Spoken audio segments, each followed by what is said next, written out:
ese waba warigeze uhura n'ubuzima ukabona usigaye uri wenyine? Hari umuntu uri kureba iyi videwo yumva nta muntu umwitayeho. Niba ari wowe, ndagusabye wikwihuta ubanze wumve iyi nkuru. Hari inkuru ngiye kukubwira ishobora guhindura ubuzima bwawe muri aka kanya. Hari umusore wabayeho wakundaga abantu cyane, yageragezaga kuba mwiza kuri buri wese, gufasha inshuti ze, kumva ibibazo by'abandi no gutanga ibyo afite. Ariko ibibazo bye byaza akabura umuntu wo kumuhumuriza. Iyo yagiraga ikibazo nta n'umwe wamwumvaga cyangwa ngo amwiteho. Iyo yabaga yababaye ntawabibonaga. Buhoro buhoro yatangiye kwibaza ati, ese hari uwambona koko? Yarebaga abandi bafite inshuti, bafite ababitaho, wakumva ari wenyine. Igihe kimwe yicaye wenyine ari nijoro, atekereza cyane ku buzima bwe. Aho niho yatangiye kumva ko nta gaciro afite. Yumvise ijwi mu mutima we rimubwira riti, nta muntu ugukeneye. Uwo munsi nibwo yagerageje kwiheba cyane birakomera. Ariko hari ikintu cyaje kuba cyahinduye ubuzima bwe ndetse yumva ari uw'agaciro.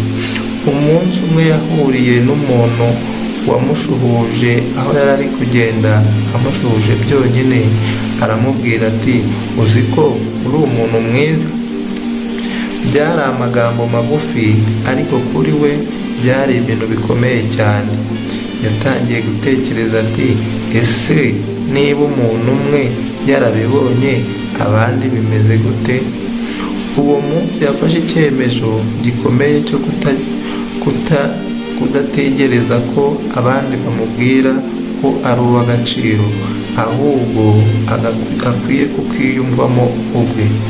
Atangira kwiyubaha, atangira kwiyitaho, atangira kumenya ko ari uw'agaciro kandi agaciro ke katagomba ko hari abandi babimubwira. Buhoro buhoro ibintu byatangiye guhinduka.